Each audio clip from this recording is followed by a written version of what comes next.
Kambalapalli Ramulu head master Tukkuguda పాఠశాలలో పనిచేస్తున్నాను.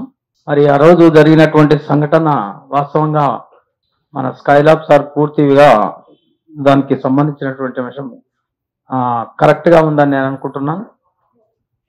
అయితే వీడియోలు అవి మీరు చూశారో లేదో, మా దగ్గర ఇప్పుడు వీడియోలు ఉన్నాయి, అవసరమైతే చూడండి.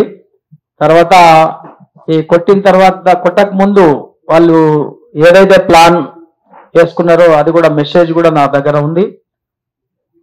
మరి అది వాయిస్ మెసేజ్. తర్వాత సాములు అంటే 21 నాడు సాటర్డే జరిగినటువంటి సంఘటనకు నెక్స్ట్ డే సండే కాబట్టి, సండే సెలవు ఉన్నది కాబట్టి ఆ సందర్భంగా ఏమైందంటే కన్యస్వామి అక్కడ అయ్యప్ప మాలకు పోయినప్పుడు మరి ఆ సాములతోని ఈ కన్యస్వామి చెప్పిండా లేదా ఆ విషయం తెలియదు, కానీ ఆ సాములు మాత్రం పదుకున్నటువంటి చర్చించుకునే అంశం మాత్రం నాకు వచ్చేసింది ఒక మెసేజ్, ఆడియో మెసేజ్.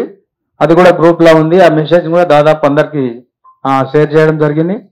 దాని ప్రకారంగా మరి వాళ్ళు అదే కాకుండా వాయిస్ మెసేజ్ ప్రకారంగా కూడా అడగడం, అంటే ఆయన ఎక్కడ ఉంటాడు, ఆయన పేరేం పేరు, ఆయన ఏం కులం, ఇవన్నీ చాలా ఆరాధీసి దాన్ని ప్రత్యేకంగా ఒకటి ఈ దళితులు లేకపోతే ఎస్సీ అనే కులాన్ని ఆసరాగా తీసుకొని నా మీద దాడి చేసిరని నేను ఆ వాయిస్ మెసేజ్ ప్రకారంగా నేను అనుకుంటున్నాను.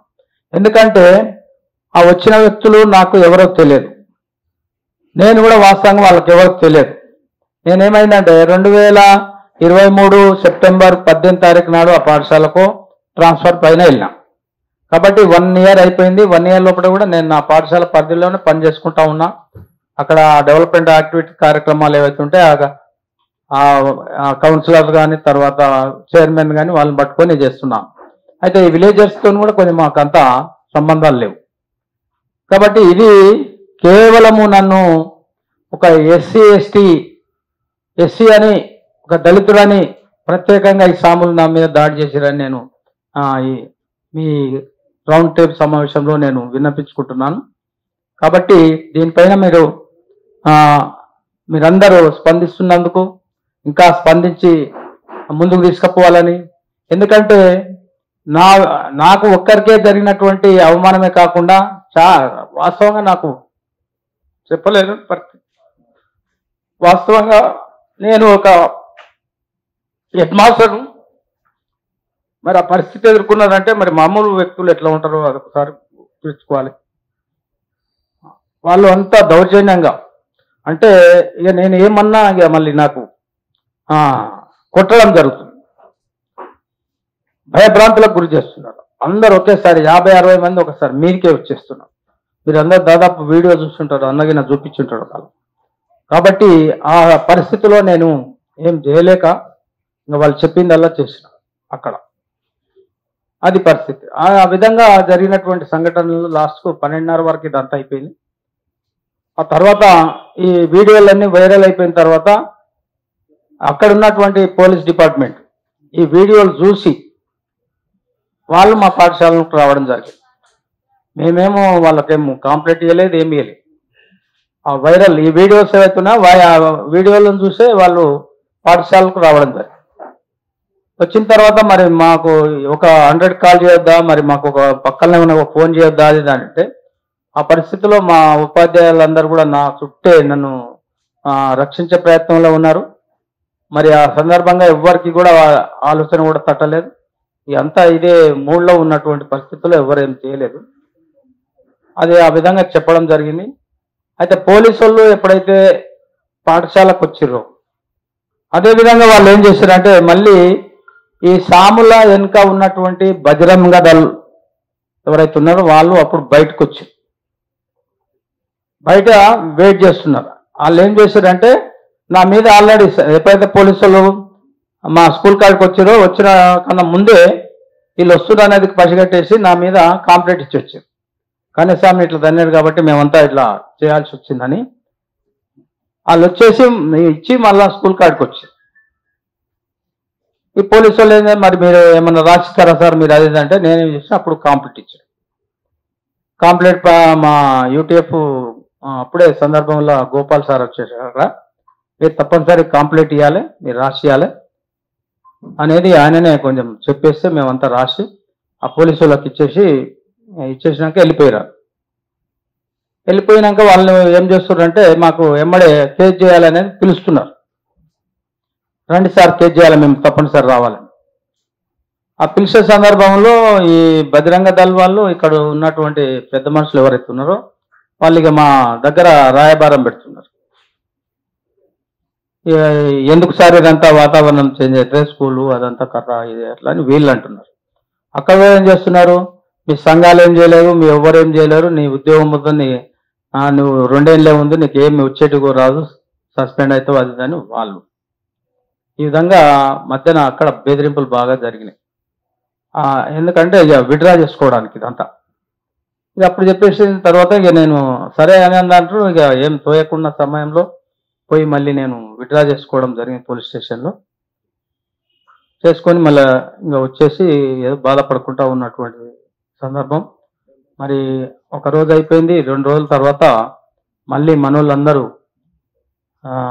యూటీఎఫ్ కానీ డిటిఎఫ్ కానీ డిటిఏ కానీ తర్వాత ఎంఆర్పిఎస్ వాళ్ళు కానీ తర్వాత ప్రజా సంఘాలన్నీ అన్ని ఫోన్లు చేస్తూ ఉన్నాయి. ఫోన్లు చేసి ఏంది ఇది నీకు కాదు, ఇది అవమానము మాకు జరిగింది, నువ్వు పక్కకున్నా సరే మేము సుమోటగా తీసేటటువంటి పరిస్థితి తీసుకొస్తాం దీన్ని అని అన్ని ప్రకటనలు పేపర్లు ఇవ్వడం అవన్నీ జరిగింది. అది ఎంతమంది నా దగ్గర ఉండి నేను ఎందుకు భయపడాలని నేను కూడా బలంగా ఉన్నాను, నిలబడ్డాను. ఇప్పుడు ఏది ఏమైనా సరే నేను నిలబడుతున్నాను, ఇంకా ముందుకు మీ అండదండలతోని ముందుకు సాగుతాను. ఇది నా ఒక్కరి మీద కాకుండా మీ అందరి మీద జరిగినటువంటి దాడిగా పరిగణిస్తున్నారు. మరి ఇది నా మీద జరిగినటువంటిదే కాకుండా ఇంకా భవిష్యత్తులో నన్ను ఒక బేస్ చేసుకొని నన్ను పునాది చేసుకొని భవిష్యత్తులో ఇంకొకరికి కూడా జరగకుండాటువంటి ఆలోచన ముందు తీసుకుపోవాలని మీ అందరినీ కోరుతూ, మరి డిపార్ట్మెంట్ తరపుకెళ్ళి ఒక 2 రోజుల తర్వాత మా డిఓ గారు వచ్చారు, విజిట్ చేసి వెళ్ళిపోయారు. ఆయన అంతకన్నా ముందే 2 ఎంఈఓలను ఎంక్వైరీ కమిటీగా చేశారు. అది పూర్తి కాలేదు సార్, వచ్చేసారు 2 ఎంఈఓలు ఎంక్వైరీ చేసి సగం చేసారు. మళ్ళీ ఒక రోజు వస్తా అని చెప్పారు. ఆ అబ్బాయి లేకుండాడు కాబట్టి ఇంకా వెళ్ళిపోయారు. పూర్తిగా ఇంకా అయిపోలేదు, అవుతుండొచ్చు అనుకుంటా. డిఓ చెప్పే వేరే మాటలు సార్. డిఓ అది ఏం చెప్తాడంటే, నువ్వు ఒకరోజు నాకు ముందు ఫోన్ చేయొద్దా, ఇంత జరుగుతుండేది కాకుండా, నీకన్నా ముందు పెద్ద ఇన్సిడెంట్లు ఉండే, అవి సులభంగా తీసేసిన, ఈ రాద్ధాంతం కాలేదు, మీరు ఒకరోజు నాకు ముందు ఫోన్ చేస్తే ఇది కాకపోతుండే కదా అంటాడు ఆయన. కంప్లీట్ ఇచ్చి సిపికి ఇచ్చొచ్చి సిపికి ఇచ్చేస్తే సిపికి వస్తే ఏసీపీ ఏమైంది సార్ అంటే, నేను 24, 25, 25, 26, 27 3 రోజులు హాలిడేస్ ఉన్నాయి. అయితే ఉపాధ్యాయ సంఘాలు కదలలేదు. 27 నాడు కదలదామంటే ఆ రోజు మన ప్రైమ్ మినిస్టర్ వచ్చిపోయిన సందర్భంగా హాలిడే వచ్చేసింది. నెక్స్ట్ 28 నాడు ఏం చేశారంటే, అన్ని ఉపాధ్యాయ సంఘాలు పాఠశాలను మద్దతుగా దిగి నినాదాలు చేస్తూ నిరసనలు చెప్పారు. ఆ రోజే నేను కాంప్లీట్ రాశాను 28 నాడు రాస్తే నైట్ అయింది కాబట్టి నేను 28 నాడు సిపి దగ్గరికి పోలేక 29 నాడు పోయాను. 29 నాడు పోయి ఇచ్చేసి అక్కడే సిఐ ఉన్నాడు, ఏసీ తర్వాత డీసీపీ ఉన్నాడు, వాళ్ళని పిలిచి ఎమ్మడే ఈ ఫైల్ తీసుకోండి పే చేసి ఆయన పోగానే ఇవన్నీ చూసి నేను అన్ని చూసేసాను, నాకు అన్ని తెలుసు, వీడియోలు అన్నీ నేను ఆల్రెడీ చూసిన. సిఐ గారు అయితే తీసుకొని పే చేసేయండి చెప్పేసి ఆ రోజు కూడా 29 నైట్ అయింది. మళ్ళీ ఉదయం పోయి 28 నాడు పోయినాం. 29 నాడు ఏమైందంటే పోలీస్ స్టేషన్కి పోయి మళ్ళీ కంప్లైంట్ ఇచ్చి కేసు ఫైల్ చేసేసి ఎఫ్ఐఆర్ మాకు 1 గంట తర్వాత ఇస్తాను చెప్పి ఇచ్చేసి